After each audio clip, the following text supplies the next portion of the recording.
اہم خبر ہے، چیئرمین اوورسیز پاکستانیز فاؤنڈیشن سید قمر رضا کا کالعدم جوائنٹ عوامی ایکشن کمیٹی کی پریس ریلیز پر وضاحتی بیان سامنے آ گیا ہے۔ انہوں نے کہا، کالعدم جوائنٹ عوامی ایکشن کمیٹی کا پریس ریلیز حقائق اور قیاس آرائیوں کی بنیاد پر مسخ کر رہا ہے۔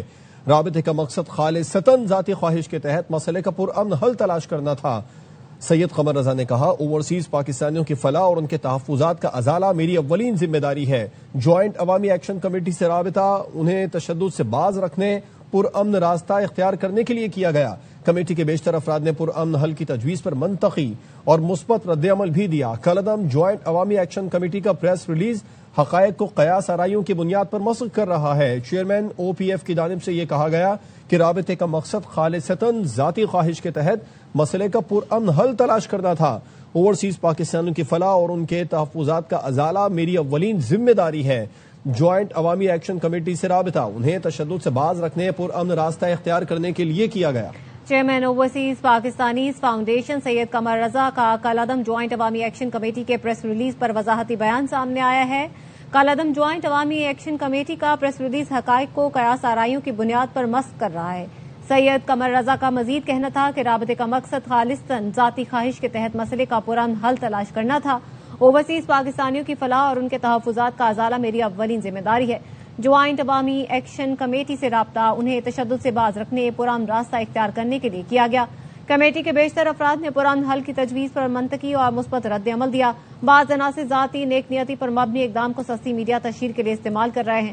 چیئرمین او پی ایف کا کہنا تھا کہ میں نے کسی تیسرے فریق کو نہیں، اپنے لوگوں اور اپنے ادارے کی نمائندگی کی۔ میری کوشش کا واحد مینڈیٹ اس علاقے، اس کے باشندوں سے محبت اور ان کی فلاح تھا۔ امن، مفاہمت اور عوامی فلاح کے لیے میری کوششیں کسی منفی مہم سے متاثر نہیں ہوں گی۔ چیئرمین اوورسیز پاکستانیز فاؤنڈیشن سید قمر رضا کا کالعدم جوائنٹ عوامی ایکشن کمیٹی کے پریس ریلیز پر وضاحتی بیان سامنے آیا۔ انہوں نے کہا، کالعدم جوائنٹ عوامی ایکشن کمیٹی کا پریس ریلیز حقائق کو قیاس آرائیوں کی بنیاد پر مسخ کر رہا ہے۔ رابطے کا مقصد خالصتاً ذاتی خواہش کے تحت مسئلے کا پرامن حل تلاش کرنا تھا۔ اوورسیز پاکستانیوں کی فلاح اور ان کے تحفظات کا ازالہ میری اولین ذمہ داری ہے۔ جوائنٹ عوامی ایکشن کمیٹی سے رابطہ انہیں تشدد سے باز رکھنے، پرامن راستہ اختیار کرنے کے لیے کیا گیا۔ کمیٹی کے بیشتر افراد نے پرامن حل کی تجویز پر منطقی اور مثبت رد عمل دیا۔ بعض عناصر ذاتی نیک نیتی پر مبنی اقدام کو سستی میڈیا تشہیر کے لیے استعمال کر رہے ہیں۔ میں نے کسی تیسرے فریق کی نہیں، انہیں اپنے لوگوں اور ادارے کی نمائندگی کی۔ میری کوشش کا واحد مینڈیٹ اس علاقے، اس کے باشندوں سے محبت اور ان کی فلاح تھا۔ امن، مفاہمت اور عوامی فلاح کے لیے میری کوششیں کسی منفی مہم سے متاثر نہیں ہوں گی۔ چیئرمین اوورسیز پاکستانیز سید قمر رضا کا کالعدم جوائنٹ عوامی ایکشن کمیٹی کی پریس ریلیز پر وضاحتی بیان سامنے آیا، جس میں انہوں نے واضح کر دیا کہ کالعدم جوائنٹ عوامی ایکشن کمیٹی کا پریس ریلیز حقائق کو قیاس آرائیوں کی بنیاد پر مسخ کر رہا ہے۔ رابطے کا مقصد خالصتاً ذاتی خواہش کے تحت مسئلے کا پرامن حل تلاش کرنا تھا۔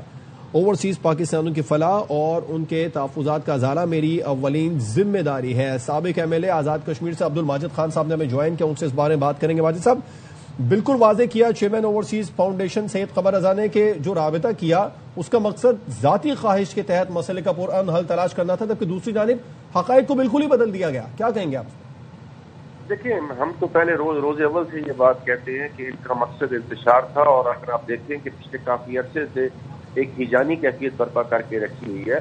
سید قمر رضا صاحب نے ذاتی حیثیت میں جا کے ان سے بات کرنے کی کوشش کی آن دا ہیومینیٹیرین گراؤنڈز، لیکن انہوں نے اس کو بالکل ہی ڈفرینٹ ڈائریکشن میں پورٹرے کیا۔ ابھی ان کا وضاحتی بیان بڑا کلیئرٹی سے آ چکا ہے۔ میں سمجھتا ہوں کہ اس بیان کے بعد یہ جو دعوے تھے سوشل میڈیا کے اوپر اور باقی جگہوں پر جو اسپیکولیٹ کر رہی تھی چیزیں، وہ بھی اکثر انہوں نے اس کی نفی کی ہے۔ تو یہ اگر آپ دیکھیں، کافی حکومت نے کب ان سے مذاکرات چھوڑے، ان کے ساتھ مذاکرات کے لیے لاسٹ مومنٹ پہ کوشش کی گئی۔